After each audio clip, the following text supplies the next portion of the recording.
तो last class में आपको क्या बताए थे, एक बार थोड़ा सा मुझे हिंट करिए।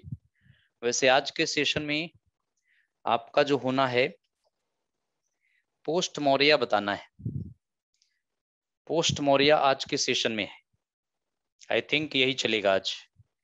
पिछली क्लास में आपको मौर्य वंश बताए थे। जैन बुद्धिज्म कंप्लीट हो गया था, ठीक है। तो एक क्लास लेट चल रहा है आपका, एक क्लास इन्होंने आगे लगा दिया, कोई बात नहीं।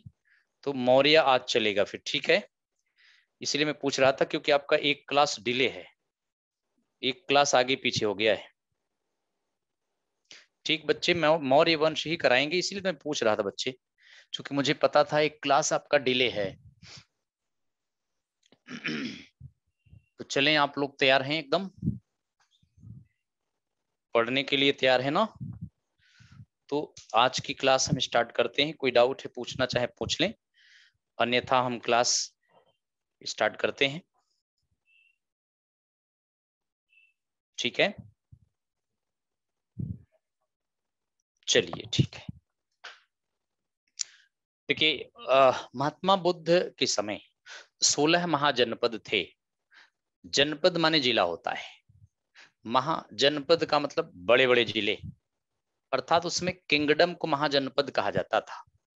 इन 16 महाजनपदों में सबसे बड़ा मगध किंगडम था बच्चे। 16 महाजनपदास में मगध सबसे पावरफुल था।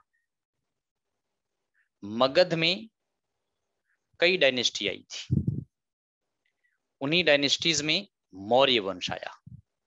मौर्य वंश मगध में सबसे ताकतवर डायनेस्टी थी। मौर्य वंश का संस्थापक चंद्रगुप्त मौर्य था। चाणक्य की मदद से चंद्रगुप्त मौर्य ने धनानंद की हत्या करके मौर्य वंश की स्थापना किया था। धनानंद बड़ा क्रूर किंग था। धनानंद का पिता महापद्मनंद था। महापद्म नंद ने पाटलिपुत्र को कैपिटल बनाई। पाटलिपुत्र आज का पटना है।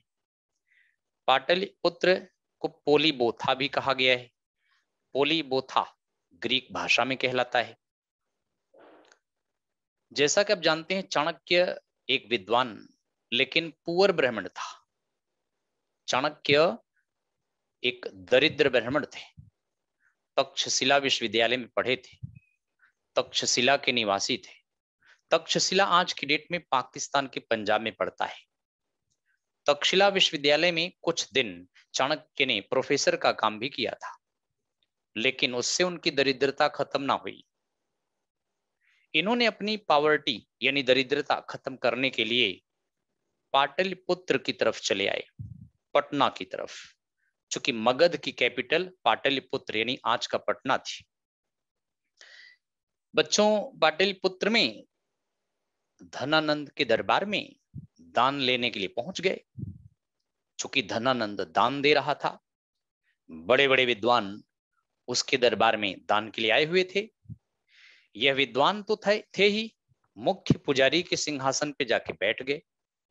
थोड़ी देर बाद धनानंद जब दरबार में प्रवेश किया तो एक भद्दे पुरुष कुरूप व्यक्ति को मुख्य पुजारी के सिंहासन पर देखकर धनानंद क्रुद्ध हो गया, नाराज हो गया। इनकी शिखा पकड़वाकर सिंहासन से उतरवा दिया। दरबार में, भरी दरबार में चाणक्य का अपमान किया। चाणक्य ने डिसाइड किया कि जब तक वह नंद वंश का विनाश नहीं करेगा तब तक वह अपनी शिखा नहीं बांधेगा। डिसाइड तो कर लिया, लेकिन विनाश कैसे करे? एक बार किसी गांव से चाणक्य गुजर रहा था। बच्चों की एक नाटक मंडली नाटक प्ले कर रही थी। चंद्रगुप्त मौर्य उसमें राजा का पाठ कर रहा था। चाणक्य खड़े होकर नाटक देखने लगा, बड़ा अच्छा लगा। राजा का रोल चंद्रगुप्त कर रहा था, वह उसको सबसे अच्छा लगा। कहा, यही व्यक्ति देश का राजा बन सकता है, ये शासन प्रशासन को अच्छी तरह चलाएगा। नाटक खत्म होने के बाद चंद्रगुप्त के पिता के पास चाणक्य गए और वह पिप्पल वन में मयूर पालकों का एक सरदार था। पिप्पल वन, पाटलिपुत्र के पास मयूर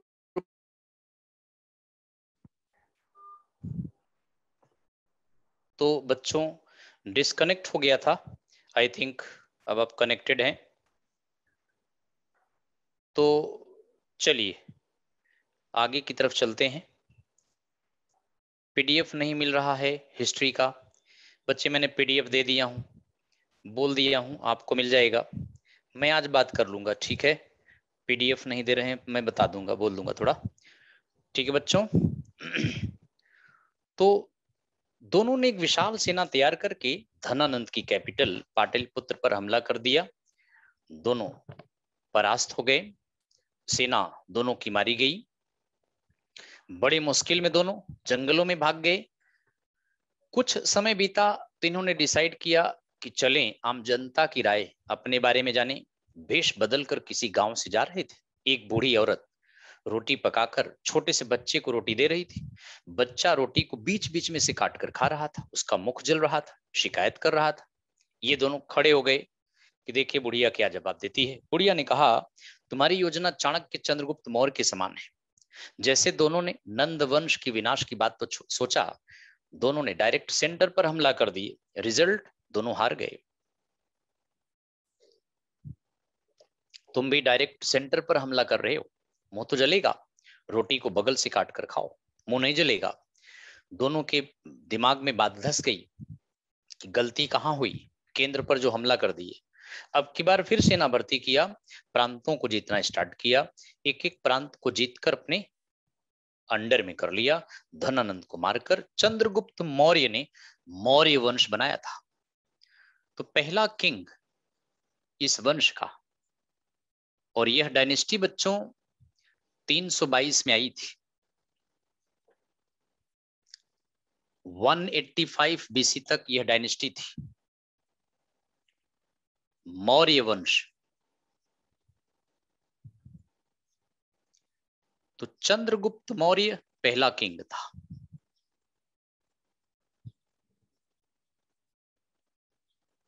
तीन सौ बाईस से 298 बीसी तक इसने शासन किया था। इसको भारत का फर्स्ट नेशनल किंग माना गया है। देश का प्रथम राष्ट्रीय शासक था। यदि ऐसा कोई क्वेश्चन पुटअप किया जाए कि इंडिया का फर्स्ट नेशनल किंग कौन था, चंद्रगुप्त मौर्य था। क्योंकि पहली बार इसने संपूर्ण भारत पर विजय प्राप्त किया और पूरे इंडिया पर कंट्रोल करने के बाद किंगडम को 5 प्रांतों में डिवाइड किया। प्रांतों में गवर्नर अपॉइंट किया। गवर्नर प्रशासन के लिए उत्तरदायी था, जबकि सत्ता किंग के पास थी। तो इसीलिए इसको पहला नेशनल किंग कहा गया। इसके किंगडम में पहली बार 5 राज्य थे बच्चों। किंगडम को 5 प्रांतों में बांटा था। पहला उत्तरापथ, संपूर्ण उत्तर भारत या नॉर्थ वेस्ट फ्रंटियर। इसकी कैपिटल बच्चों तक्षशिला थी। तक्षशिला आज की डेट में तक्षशिला पाकिस्तान के पंजाब में है। दूसरा दक्षिणापथ प्रांत था।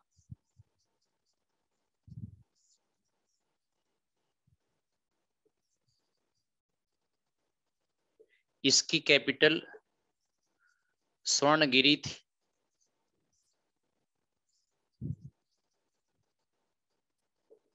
आज की डेट में यह कर्नाटका में है। तीसरा अवंती राष्ट्र। अवंती राष्ट्र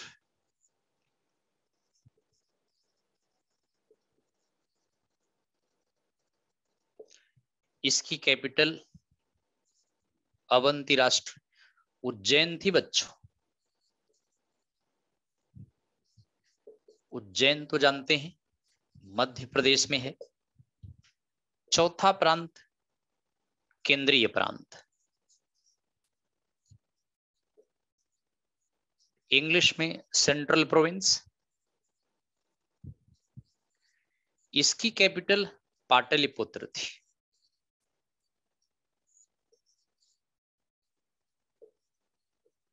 आज का पटना बिहार में। पांचवा कलिंग था बच्चों, कलिंग आज की डेट में उड़ीसा में है ये। और कलिंग की कैपिटल तोसली, तोसली यह भी उड़ीसा में है। तो बच्चों कुल मिला के चंद्रगुप्त पहला किंग था। किंगडम को 5 प्रांतों में डिवाइड किया। इन प्रांतों में गवर्नर अपॉइंट किया था। ये गवर्नर लोकन प्रशासन खुद करते थे।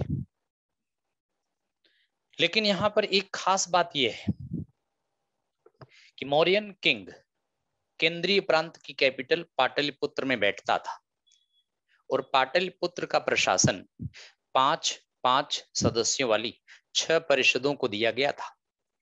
5-5 सदस्यों की 6 परिषदें पाटलिपुत्र में चंद्रगुप्त मौर्य ने स्थापित किया था। इन परिषदों का काम क्या था? जन्म मरण का लेखा जोखा रखना, शिक्षा स्वास्थ्य का ध्यान रखना। यानी कुल मिला के कह सकते हैं कि 5-5 सदस्यों वाली, यह बेहद इंपॉर्टेंट पॉइंट है, 5 members in each council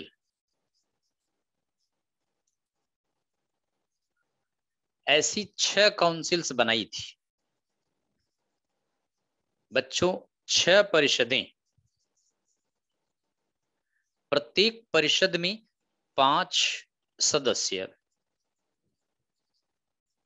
एक काउंसिल में 5 सदस्य, 6 परिषदें, इसका मतलब 30 सदस्य थे। यह पाटलिपुत्र में स्थापित किया था। अगर आपसे ऐसा कोई प्रश्न पुटअप किया जाए कि प्राचीन काल में किस राजा ने 5-5 सदस्यों की 6 परिषदें बनाई थी, तो चंद्रगुप्त मौर्य ने बनाई थी। इनका काम क्या था? आज के नगर पालिकाओं जैसा काम करती थी। जैसे दिल्ली में एमसीडी है, दिल्ली में नगर महापालिका है, बंबई में बीएमसी है, नोएडा में नोएडा अथॉरिटी है। ऐसे पहली बार इस तरह की संस्था चंद्रगुप्त मौर्य ने पाटलिपुत्र में बनाया था। सो पाटलिपुत्र की रक्षा सुरक्षा सबसे व्यवस्थित था, शासन प्रशासन चुस्त दुरुस्त था। ये परिषदें विदेशियों को ठहराने की व्यवस्था करती, शिक्षा स्वास्थ्य का ध्यान रखती, जन्म मरण का लेखा जोखा रखती, कारखानों का भी देखभाल करती। अच्छा, यह सेना का भी देखभाल करती थी। जब सेना लड़ाई पर जाती थी तो सेना का भी ध्यान रखती थी। So these are very important question पूछा जाता है बच्चों। किस किंग ने प्राचीन काल में 5-5 सदस्यों वाली 6 परिषदें बनाई थी? आगे चलते हैं। अवंती राष्ट्र का गवर्नर पुष्यगुप्त वैश्य था। अवंती राष्ट्र का गवर्नर यानी राज्यपाल पुष्यगुप्त वैश्य था। इसने गुजरात के काठियावाड़ में सिंचाई के लिए सुदर्शन झील का निर्माण किया था। यह भी बेहद इंपॉर्टेंट पॉइंट है। अगर ऐसा क्वेश्चन पुटअप किया जाए कि प्राचीन काल में किसने सिंचाई के लिए सुदर्शन झील का निर्माण कराया था, तो बच्चों याद रखिएगा, चंद्रगुप्त मौर्य के समय में अवंती राष्ट्र के गवर्नर पुष्यगुप्त वैश्य ने, इन्होंने पुष्यगुप्त वैश्य जो थे अवंती राष्ट्र के गवर्नर थे। इन्होंने सिंचाई के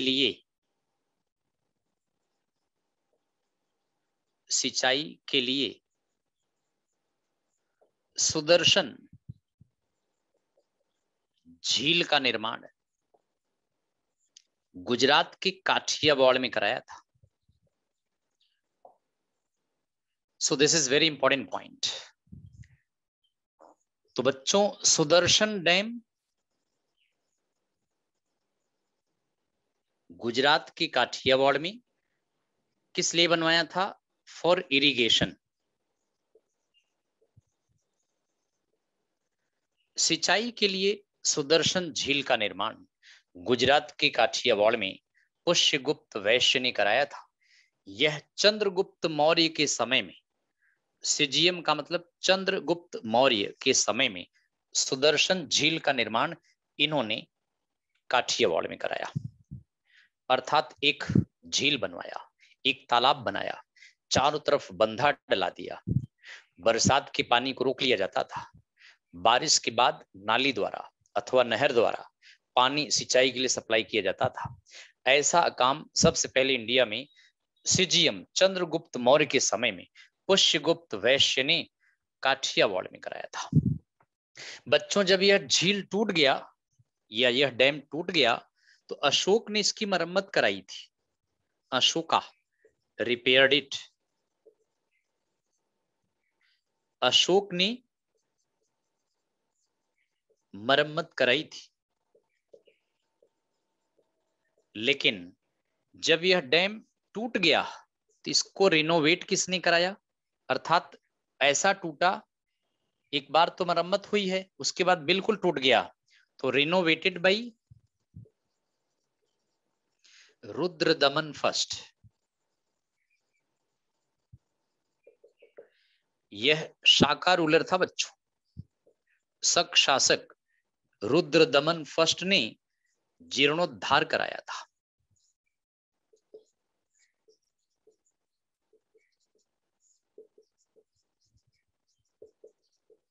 रुद्रदमन फर्स्ट ने, शक शासक था, इसने इस डैम का जीर्णोद्धार कराया, मैंने पुनर्निर्माण कराया।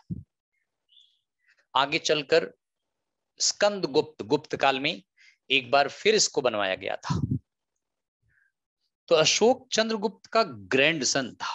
सुदर्शन झील की मरम्मत कराई और सुदर्शन झील का पुनर्निर्माण या जीर्णोद्धार शक वंश के राजा रुद्रदमन फर्स्ट ने कराया था। ये 3 क्वेश्चन इस पे बनते हैं। पहली बार किसने बनाया? पुष्यगुप्त वैश्य ने। मरम्मत किसने कराई? अशोक ने कराई। जब टूट गया तो पुनर्निर्माण किसने कराया? रुद्रदमन फर्स्ट ने।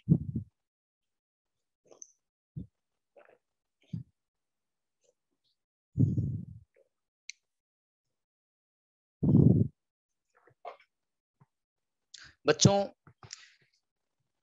आगे चलते हैं और आपको बताते हैं कि चंद्रगुप्त मौर्य बेहद इंपॉर्टेंट पॉइंट बता रहे हैं अब आपको। चंद्रगुप्त मौर्य 305 बीसी में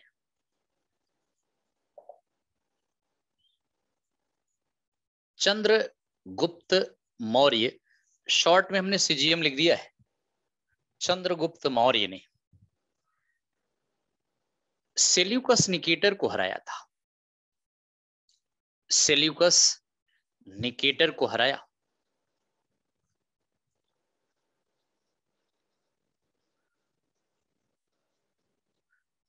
सेल्यूकस नेक्टर को हराया था। यह कौन था? यह सीरिया में यूनानी राजा था। सीरिया का यूनानी राजा था। सीरिया आज की डेट में मिडिल एशिया में है। इसकी कैपिटल आज की डेट में दमिश्क है। डेमेस्कस तब भी यही कैपिटल थी बच्चों। विश्व में सबसे पुरानी कैपिटल आज भी सीरिया की कैपिटल दमिश्क है, तब भी यही कैपिटल थी। तो सीरिया में यूनानी किंग, सीरिया का ग्रीक किंग सेल्यूकस निकेटर और चंद्रगुप्त मौर्य का बॉर्डर टकराया। 305 बीसी में इन दोनों में लड़ाई लड़ी गई और इस लड़ाई में सिजियम ने सेल्यूकस निकेटर को हराया। और बच्चों, सेल्यूकस निकेटर की पुत्री से सिजियम ने शादी कर लिया था। सो बेहद इंपॉर्टेंट पॉइंट है, याद रखिएगा। सिजियम ने हेलेना, हेलेना नाम है इसका, सिजियम ने हेलेना से शादी किया था और यह थी daughter of Seleucus nectar.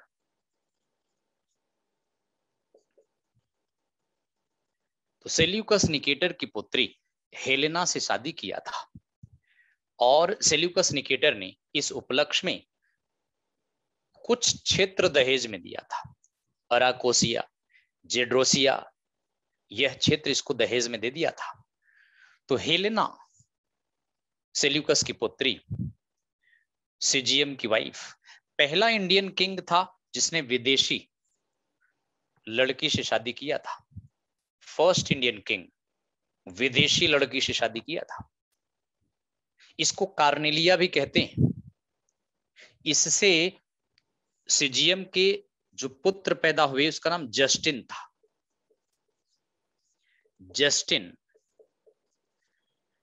Justin इसी से पैदा हुआ था। यह सिजियम का लड़का था, हेलेन से पैदा हुआ था।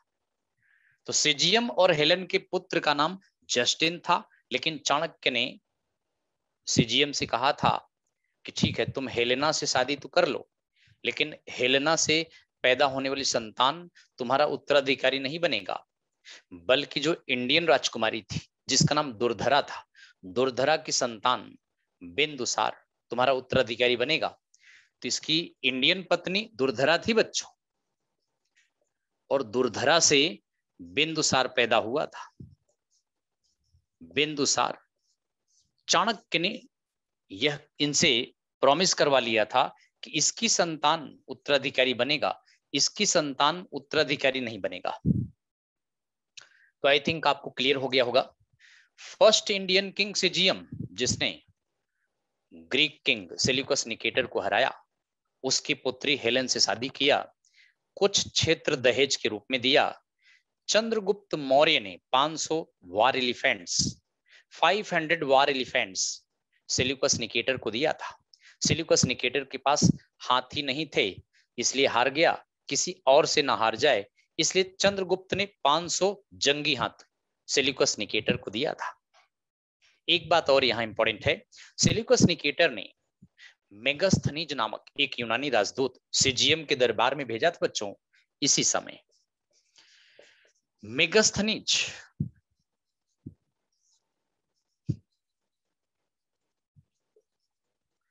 मेगास्थनीज यह ग्रीक एम्बेसडर था। यह एक यूनानी राजदूत था बच्चों। अक्सर यह प्रश्न पुटअप किया जाता है, मेगास्थनीज नामक एक यूनानी राजदूत सिजियम के दरबार में आया था। सिजियम यानी चंद्रगुप्त के दरबार में आया। तो मेगास्थनीज ग्रीक एम्बेसडर 305 बीसी में सिजियम के दरबार में सेल्यूकस निकेटर ने भेजा, और इसने किताब लिखा है इंडिका। ये किताब बड़ी इंपॉर्टेंट है यूनानी भाषा में। अब ये किताब अवेलेबल नहीं है, तो बच्चों इंडिका नामक किताब लिखा, और यह किताब इंडियन सोसाइटी पर लिखा है। मेगास्थनीज फर्स्ट विदेशी राजदूत था जो इंडिया आया था।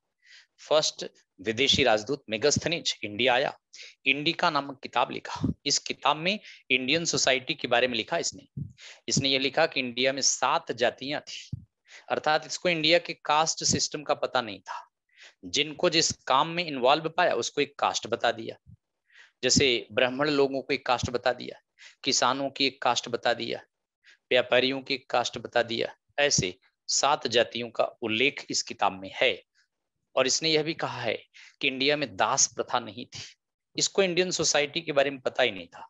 हाँ, इंपॉर्टेंट पॉइंट है, मेगास्थनीज फर्स्ट विदेशी राजदूत था, चंद्रगुप्त के दरबार में आया, इंडिका नामक किताब लिखा। इंडिका बुक में इंडियन सोसाइटी के बारे में है बच्चों। चलिए अगले पॉइंट की तरफ।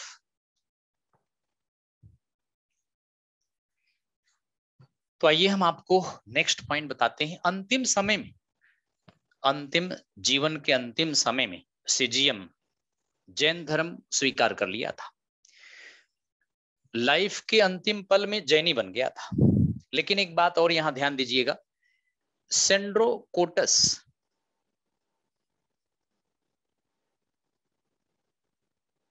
अथवा एंड्रोकोटस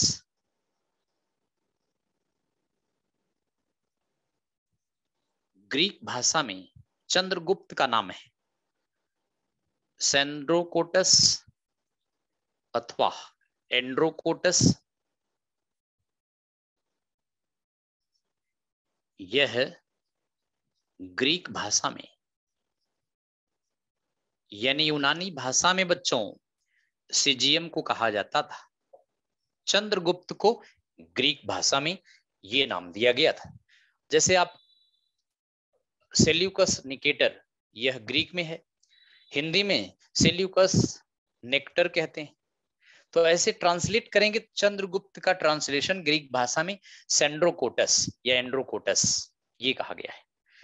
एक बात और आपको बताएं, अंतिम समय में सिजियम को जैन धर्म स्वीकार कर लिया था। लास्ट मोमेंट में जैनी बन गया था।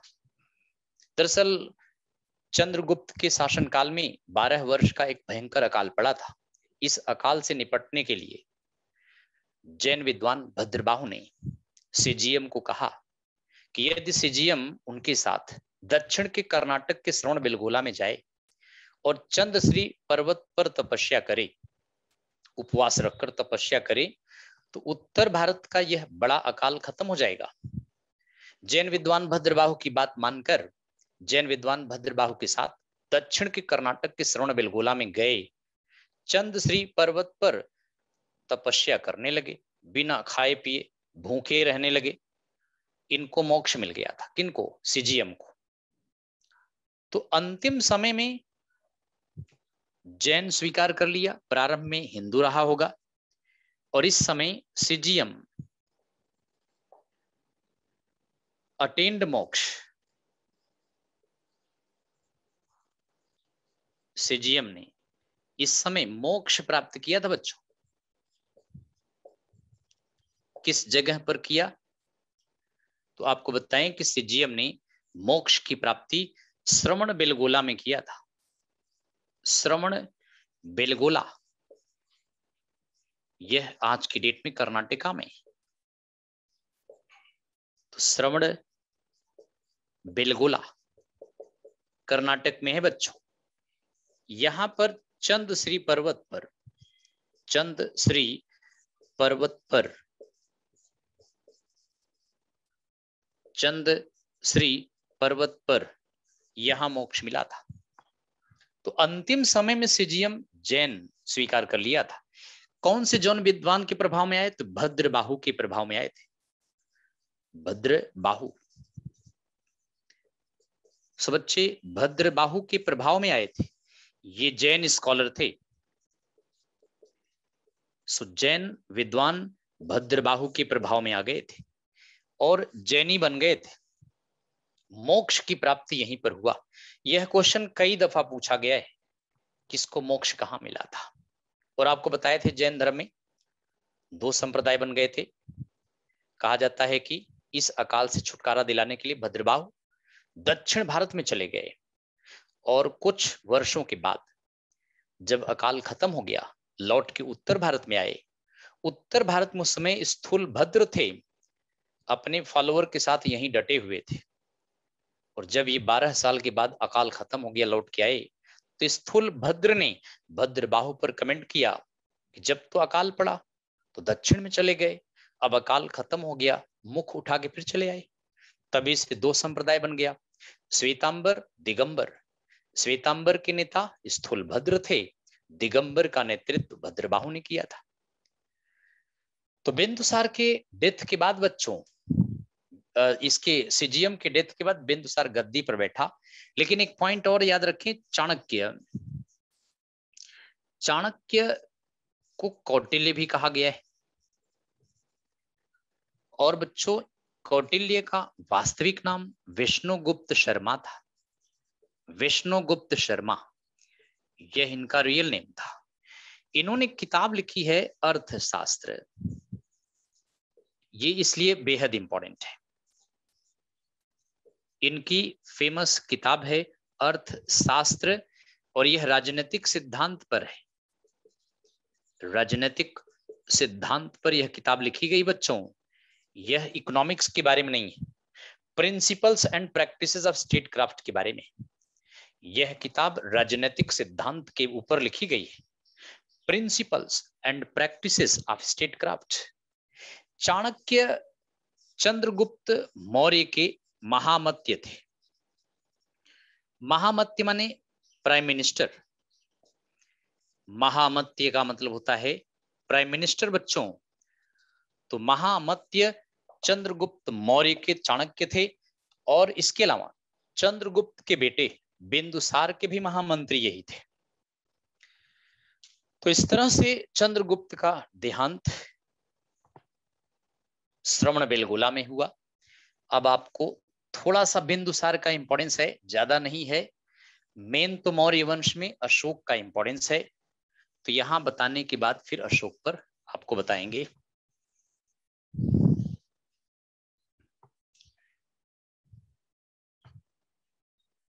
अब देखें बिंदुसार 298 बीसी से 273 बीसी तक बिंदुसार। इसका नाम बिंदुसार क्यों पड़ा? कहा जाता है कि चाणक्य चंद्रगुप्त मौर्य को भोजन में जहर खिलवाता था, अर्थात चंद्रगुप्त की बॉडी को इम्यून करना चाहता था कि कोई दुश्मन उसके खाने में, भोजन में जहर न खिला दे। इसलिए चाणक्य चंद्रगुप्त को बचपन से ही जहर देता था भोजन में, उसकी बॉडी इम्यून हो गई थी। यह बात चंद्रगुप्त को भी पता न थी। एक बार चंद्रगुप्त अपनी पत्नी दुर्धरा के साथ उस भोजन को शेयर कर लिया। उस समय दुर्धरा प्रेग्नेंट थी। भोजन करने के बाद जहर का असर दुर्धरा पर पड़ने लगा, बच्चे पर पड़ने लगा। तत्काल चाणक्य को बुलवाया गया। चाणक्य ने दुर्धरा का पेट चिड़वा करके बच्चे को जन्म से पहले निकाल लिया।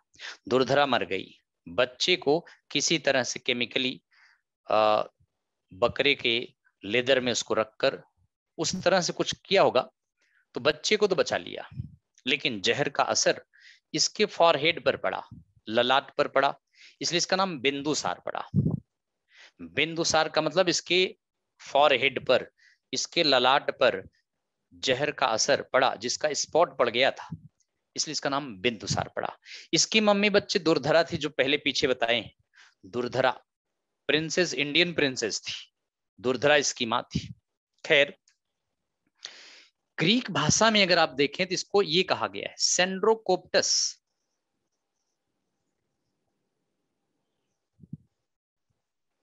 या एंड्रोकोप्टस।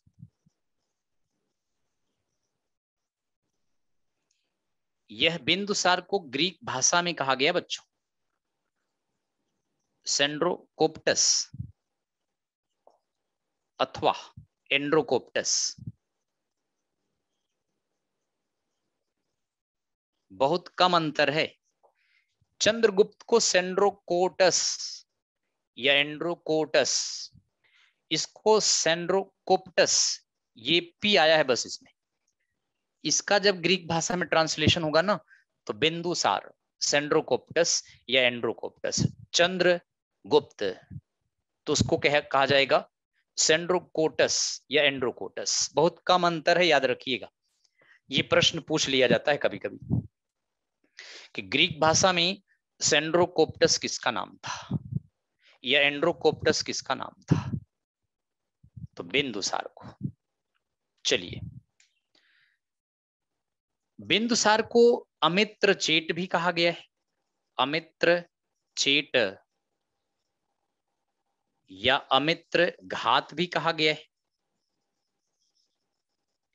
या इसको अमित्र खाद भी कहा गया है। बच्चों, अमित्र चेट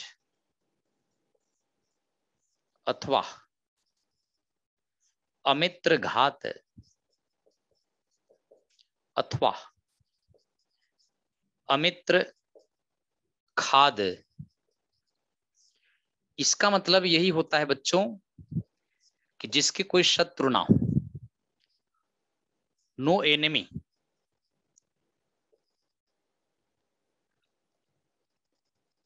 यह इसका मतलब है जिसके कोई शत्रु ना हो। तो ये याद रखिएगा, सेंड्रोकोप्टस, एंड्रोकोप्टस ग्रीक भाषा में इसको कहा गया है। अमित्र चेट या मित्र घात या मित्र खाद, ये इसको कहा गया है। इसका मतलब इसके कोई शत्रु नहीं थे, जो अपने शत्रुओं पर विजय प्राप्त कर लिया हो। ऐसा किंग जिसके अंडर में पूरा इंडिया हो, जिसके शत्रुओं ने सरेंडर कर दिया हो, शत्रुओं पर घात लगा के हमला कर दिया हो, शत्रुओं को खा गया हो। तो चाणक्य इसका भी प्राइम मिनिस्टर था। इसके मंत्रियों ने चाणक्य के खिलाफ इसका कान भर दिया, कहा कि तुम्हारी मम्मी दुर्धरा की हत्या चाणक्य ने कर दिया था। यह नहीं बताया कि क्यों मरवा दिया, इसको बचाने के लिए मरवाया था। इसने जब सुना तो इसने चाणक्य को फ्री कर दिया, किंगडम से निकाल दिया कि जाओ पश्चाताप करो। बाद में इसको पता चला कि इसको बचाने के लिए इसकी मदर दुर्धरा के पेट को चिड़वा दिया, जिससे वो मर गई, इसको बचा लिया। तब फिर से बुलाया, माफी मांगा। चाणक्य बिंदुसार के समय में मरा था। चाणक्य का देहांत बिंदुसार के समय में हुआ था।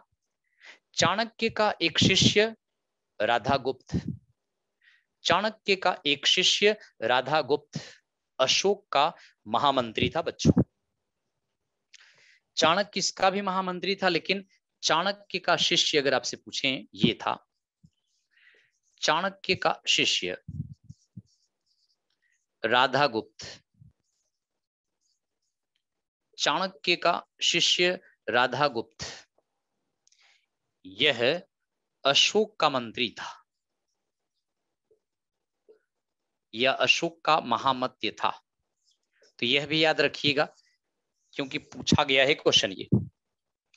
चाणक्य का शिष्य राधागुप्त अशोक के समय में उसका महामंत्री था।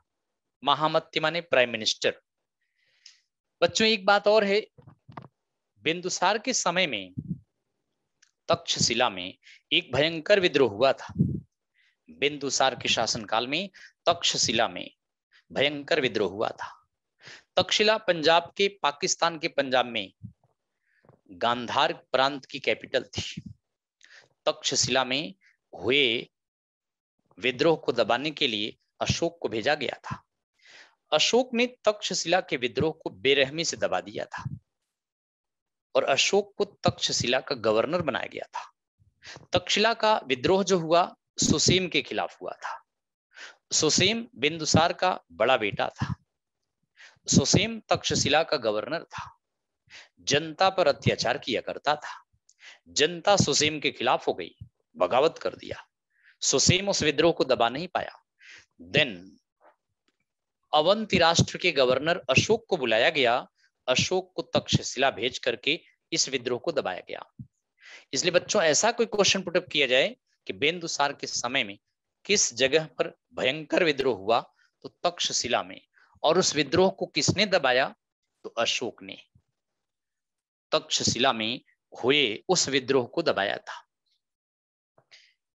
इस तरह से ये कह सकते हैं कि अशोक अपने पिता बिंदुसार के समय में 2 जगह का गवर्नर था। अशोका was the governor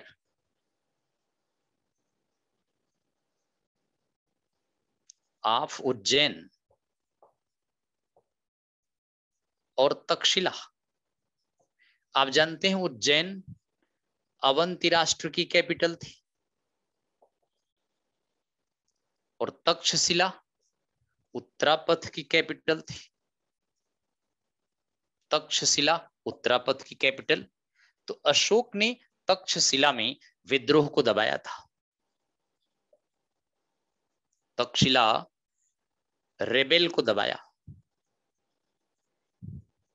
इसीलिए अशोक को तक्षशिला भी दे दिया कि लो तुम यहां भी गवर्नर रहो। लेकिन 273 में इसके पिता बिंदुसार का देहांत हो गया। वह भी जैन धर्म को मानता था। जैन धर्म को चंद्रगुप्त भी मानता था। जैन धर्म को बच्चों बिंदुसार भी मानता था। लेकिन अशोक प्रारंभ में किसी भी धर्म को नहीं माना। बड़ा ही अत्याचारी, दुराचारी, नरसंहार किया था जम के। कलिंग की लड़ाई में 1 लाख लोग मारे, 1.5 लाख लोग घायल किया, 1 लाख लोग बंधक बना लिए। कलिंग युद्ध के बाद अशोक चेंज हो गया था, बौद्ध धर्म स्वीकार कर लिया था। तो बिंदुसार की डेथ के बाद अशोक गद्दी पर आया। तो आइए हम अशोक के बारे में आपको बताते हैं, जो बेहद फेमस किंग है, प्राचीन काल का महान किंग कहलाता है बच्चों। अशोक महान कहलाता है प्राचीन काल में। पहले हत्या किया, लाखों लोगों को मारा, बाद में पब्लिक वेलफेयर में काम किया, इसलिए इसको महान कहा गया है, अशोका द ग्रेट। लेकिन आपको बताएं, सत्ता में आने के बाद 4 साल का गृह युद्ध लड़ा, सिविल वॉर। 4 साल के गृह युद्ध में 99 सौतेले भाइयों को मारा। अपने सगे भाई विगताशोक को नहीं मारा, क्योंकि वह अशोक का साथ दिया था। 99 सौतेले भाई अशोक के खिलाफ सत्ता पाने के लिए आगे बढ़े। अशोक ने इन 99 सौतेले भाइयों की हत्या किया था।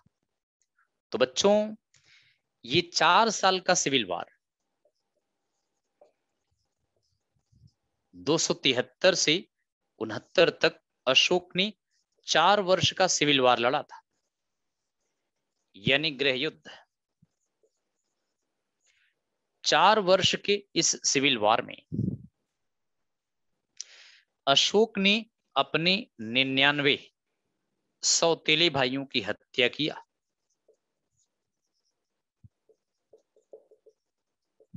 स्टेप ब्रदर्स को मारा।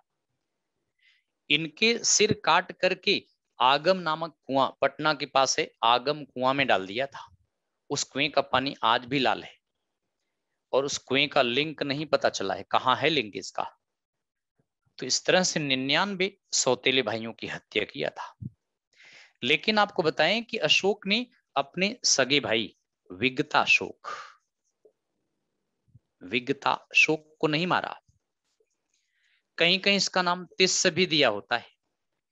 यह अशोक का सगा भाई था। बच्चों, यह अशोक का सगा भाई था, इसको नहीं मारा। 99 सौतेले भाइयों को मार करके कुएं में इनके सिर को डाल दिया था। आगम नामक कुआं, उसमें डाल दिया। तो शुरू से आप देखें, अशोक 99 सौतेले भाइयों को मारा, लेकिन सगे भाई को नहीं मारा। सगे भाई ने इसका साथ दिया था। 99 सौतेले भाई सत्ता चाहते थे। अब आप देखिए, कलिंग उड़ीसा में था। उस समय कलिंग का किंग, कलिंग का राजा, चेदी वंश का किंग नंजराज था। कलिंग की जनता जैन धर्म को मानती थी। अशोक के 99 भाइयों के नरसंहार के बाद कलिंग की जनता अशोक से नाराज हो गई। कलिंग की जनता ने अपने किंग नंजराज पे दबाव डाला कि तुम अशोक की अधीनता छोड़ दो। नंजराज डर गया। सोचा, अगर वह अशोक की अधीनता छोड़ दिया तो अशोक उसको भी नहीं छोड़ेगा, उसे भी मार करके 100 पूरा कर देगा। डर के मारा कलिंग के चेदी वंश के राजा नंजराज नहीं माने, अशोक की अधीनता नहीं छोड़ा। कलिंग की जनता ने नंजराज के खिलाफ विद्रोह कर दिया, नंजराज की हत्या कर दिया। नंजराज की पुत्री कारुआकी ने जनता का नेतृत्व किया। इस बात से अशोक बुरा मान गया। 261 बीसी में कलिंग की लड़ाई लड़ा था। लेकिन 4 साल के सिविल वार के बाद इस वर्ष अशोक ने अपना राजतिलक किया था। Ashoka was coronated. अशोक का राजतिलक कलिंग युद्ध के सिविल वार के 4 साल बाद अशोक ने अपना राजतिलक किया था। और राजतिलक के बच्चे 8 साल बाद 261 बीसी में कलिंग की लड़ाई लड़ा था। कलिंग वॉर, कलिंग युद्ध राजतिलक के 8 साल बाद हुआ था। 8 माइनस करें तो ये होगा। कलिंग की लड़ाई में बच्चों अशोक ने कारुआकी को हराया था। अशोका डिफीटेड कारुआकी। अशोक ने कारुआकी को हराया।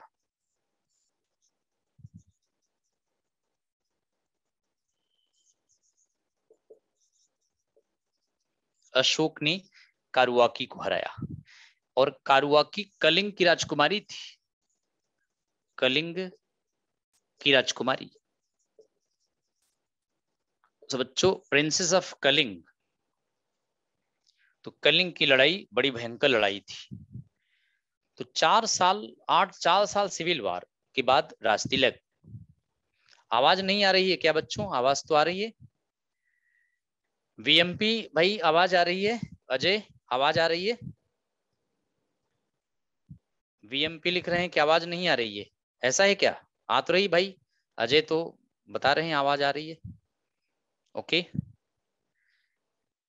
अजय भाई ठीक है, ओके।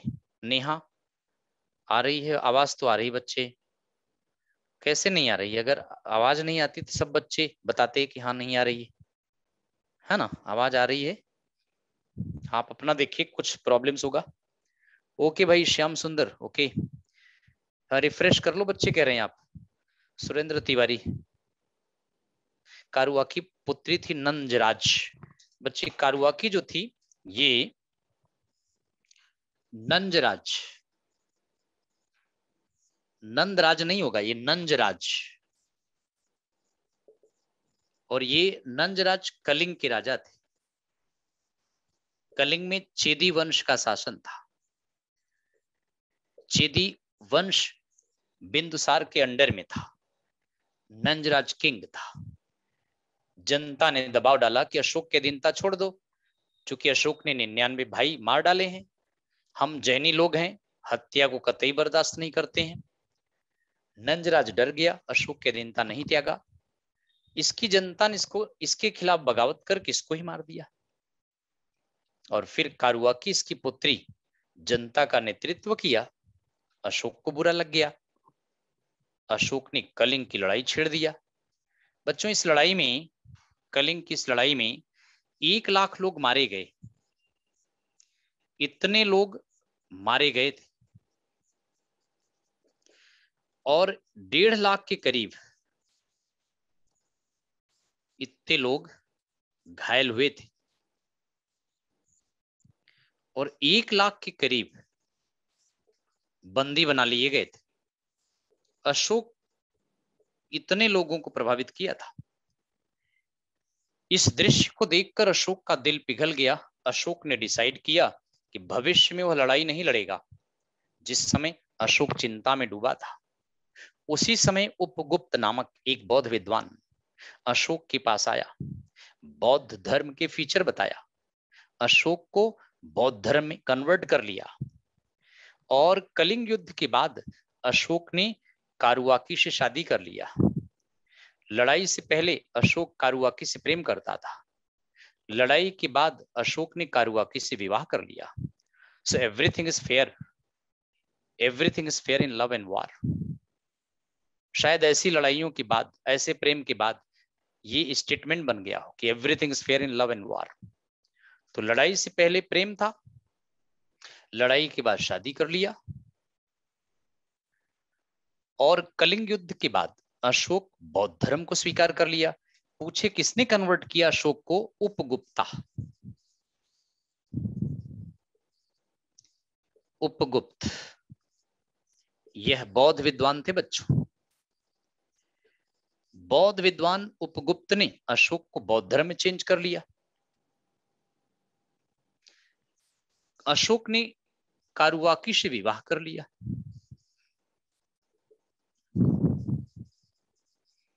अशोक ने कारुआकी से विवाह कर लिया। अशोक ने भेरी घोष के स्थान पर, भेरी घोष के स्थान पर धम्म घोष की घोषणा किया। भेरी घोष के स्थान पर धम्म घोष की घोषणा। बेहद इंपॉर्टेंट पॉइंट बता रहे हैं बच्चों। भेरी घोष माने लड़ाई के स्थान पर धम्म घोष माने बौद्ध धर्म प्रचार की घोषणा किया। इंग्लिश में कहते हैं in place of physical conquest.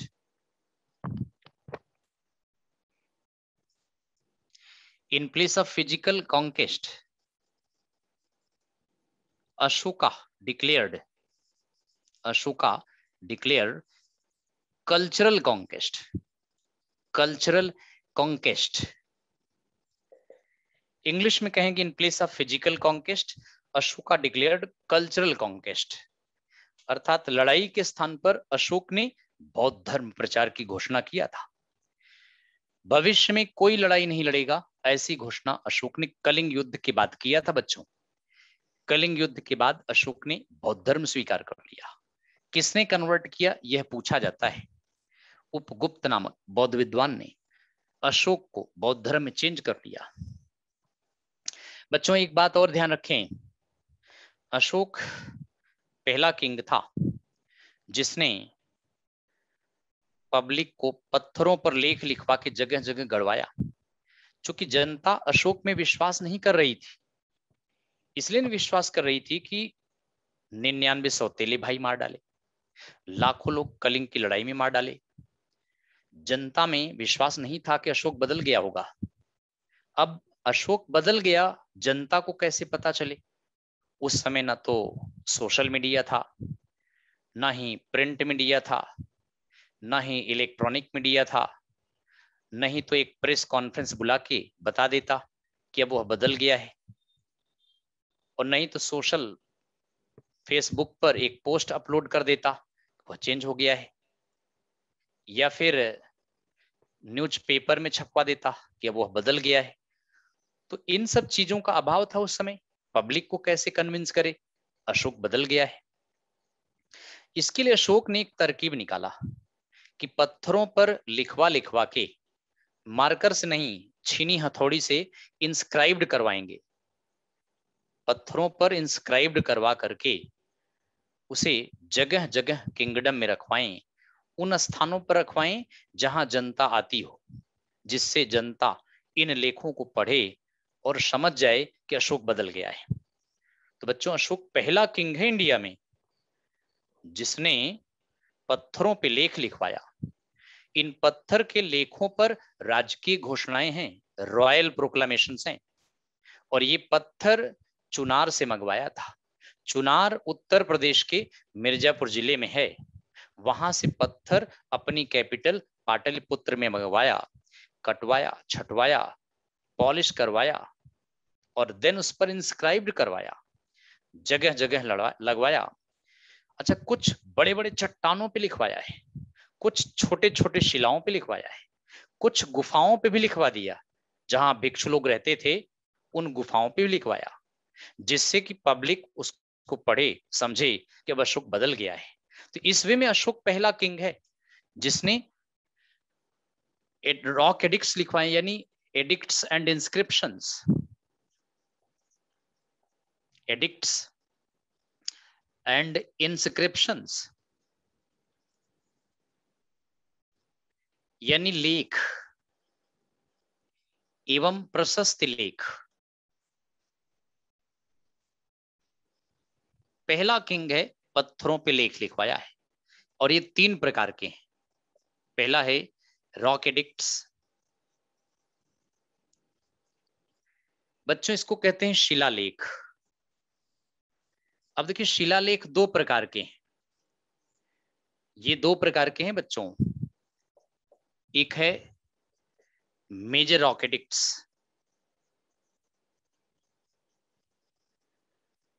इनकी संख्या 14 है। हिंदी में इसको कहते हैं विशाल शिलालेख, विशाल शिलालेख। और बच्चों दूसरा है minor rock addicts, minor rock addicts, इनकी संख्या 46 है। इसको कहते हैं अभिलेख, या इसको कहते हैं लघु शिलालेख, लघु शिलालेख। बच्चे दूसरे प्रकार में अगर आप देखें तो पिलर इंस्क्रिप्शंस है, पिलर इंस्क्रिप्शंस, इनको कहते हैं स्तंभ लेख। इनकी संख्या बच्चों 7 है। और तीसरा है केव्स इंस्क्रिप्शंस,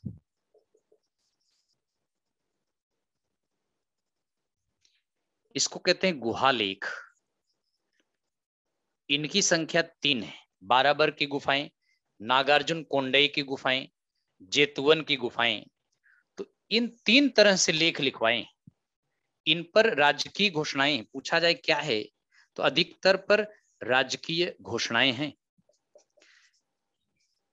यानी रॉयल प्रोक्लामेशंस है बच्चों, रॉयल प्रोक्लामेशंस, राजकीय घोषणाएं लिखवाया है। अगर आप देखें तो 3 लिपियों को एडॉप्ट किया है। पहली लिपि है बच्चों ब्रह्मी लिपि, ब्रह्मी स्क्रिप्ट, ब्रह्मी लिपि। इसको पढ़ा गया है 1837 में, जेम्स प्रिंसेप नामक अंग्रेज ने पढ़ा था। तो ये ध्यान रखें, ब्रह्मी लिपि भारत की पहली लिपि है जिसको पढ़ा गया है, सबसे पहली लिपि। और इसी लिपि से बच्चों प्राकृत भाषा आई है, बहुत पुरानी भाषा है, जैन धर्म की टेक्स्ट बुक इसी में है। तो ब्रह्मी लिपि इंडिया की पहली लिपि है। इस लिपि में अशोक ने जो लेख लिखवाए वो इंडिया में मिलते हैं, नेपाल में बनवाए थे और बांग्लादेश में बनवाए थे। कहने का मतलब 3 देशों में अशोक के लेख ब्रह्मी लिपि में है, जिसको जेम्स प्रिंसेप ने पढ़ा था। दूसरी लिपि अगर आप देखें तो खरोष्ठी है बच्चों, दूसरी है खरोष्ठी लिपि, दूसरी खरोष्ठी। ये पाकिस्तान में मिलते हैं। अशोक के जो लेख खरोष्ठी लिपि में है, पाकिस्तान में 2 स्थानों पर हैं। एक तो शहबाजगढ़ी है, शहबाजगढ़ी, और दूसरा है मनसेरा। इन दोनों स्थानों पर खरोष्ठी लिपि में अशोक के लेख हैं, लेकिन इस लिपि को पढ़ा नहीं जा सका है, अनडिसाइफर्ड, पढ़ नहीं पाए हैं। और बच्चों तीसरी लिपि जो है अरामाइक है, अरामाइक लिपि है तीसरी लिपि। ये अफगानिस्तान में अशोक के लेख मिले हैं उस पर है, और इस पर ग्रीक भाषा में भी है। तो इस तरह से आप देखें 3 लिपियों को अशोक ने अडॉप्ट किया है, लेकिन पहली वाली पढ़ी गई है, बाकी ये दोनों नहीं पढ़ी गई। तो अशोक के लेख 5-6 देशों में मिलते हैं, 5-5 देशों में है बच्चों। अशोक के लेख 5 देशों में हैं। पहला किंग है, पत्थरों पर लेख लिखवाया। अशोक को प्रियदर्शी कहा गया है, देवानाम पिया प्रियदर्शी राजा। अशोक के लेखों पर देवानाम पिया प्रियदर्शी राजा लिखा गया है, अर्थात बिलवेड टू गॉड कहा गया है। अशोक का एक लेख कर्नाटक में है, मास्की में। मास्की लेख पर अशोक का नाम देवानाम पिया प्रियदर्शी राजा, पत्नी कारुआकी का नाम है, एक पुत्र कुणाल का भी नाम आया है। मास्की लेख एकमात्र ऐसा लेख है बच्चों जिस पर अशोक और उसके फैमिली मेंबर्स के नाम है। 14वां विशाल शिलालेख 13th विशाल शिलालेख, 13वां विशाल शिलालेख उड़ीसा में है ये, 13th major rock edict. Kalinga के युद्ध में मारे गए लोगों के प्रति अशोक ने आंतरिक संवेदना व्यक्त किया है। सारनाथ पिलर आपने सुना होगा, जिसपे 4 लॉयन बैक टू बैक खड़े हैं, जिसे नेशनल एम्ब्लेम के रूप में लिया गया है। 25 जनवरी 1950 को नेशनल एम्ब्लेम के रूप में अडॉप्ट किया गया था, अशोक ने बनवाया था। अशोक की लाट, जिस पर सत्यमेव जयते बाद में लिखवाया गया है। तो सारनाथ एडिक्ट या सारनाथ पिलर इंस्क्रिप्शन या अशोक की लाट को नेशनल एम्ब्लेम के रूप में, राष्ट्रीय प्रतीक के रूप में भारत सरकार ने लिया है। अशोक का एक लेख नेपाल के रुमिनदेई गांव में है, जिसको कहते हैं रुमिनदेई एडिक्ट। बुद्ध के ननिहाल में है। रुमिनदेई लेख पर लिखवाया है कि यहाँ बुद्ध पैदा हुए, यहाँ भगवान पैदा हुए, यहाँ के लोगों से कम लगान लिया जाए। इसलिए रुमिनदेई गांव के लोगों से 1/8 भाग लगा लिया जाता था, बाकी किंगडम में 1/6 भाग लिया जाता था। तो वहां के लोगों को थोड़ा सा डिस्काउंट दिया था। अशोक पब्लिक वेलफेयर में खूब काम किया है। जन कल्याण के काम की वजह से प्राचीन काल में अशोक को महान कहा गया है। So due to public welfareness, Ashoka was called as Ashoka the great। कैसे? सड़कें बनवाई, छायादार वृक्ष लगवाए, सराएं बनवाई। कहते हैं 84,000 स्तूप बनवाए, लेकिन एक ही स्तूप अशोक का मिलता है, मध्य प्रदेश में है बच्चों, सांची का स्तूप। ये स्तूप अब भी है, सांची स्तूपा अशोक ने बनवाए थे, और यह मध्य प्रदेश में।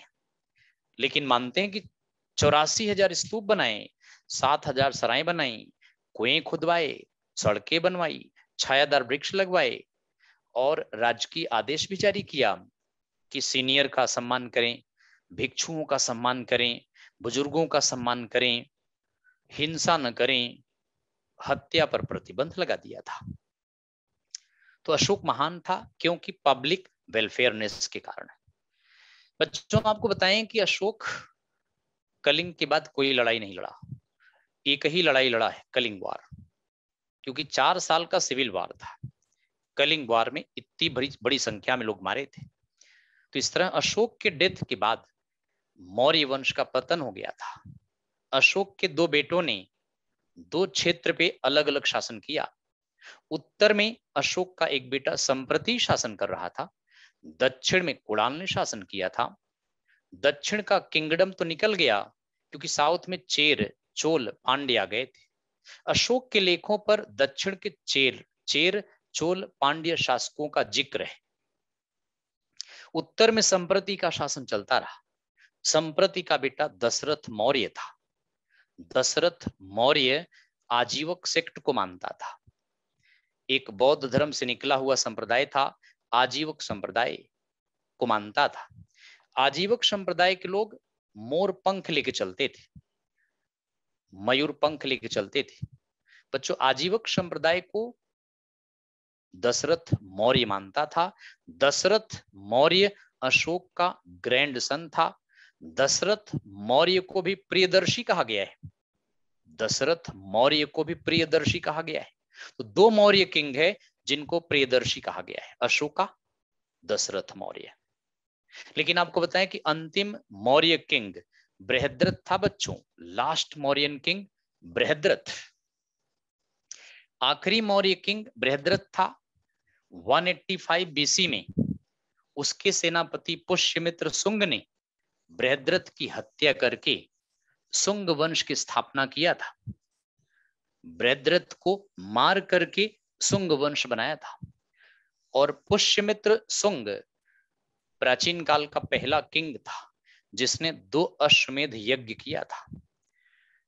पुष्यमित्र सुंग ब्राह्मण था, बौद्ध भिक्षुओं को मरवाया, बौद्ध विहारों को नष्ट कराया, 2 अश्वमेध यज्ञ किया था। पुष्यमित्र शुंग वंश का संस्थापक था।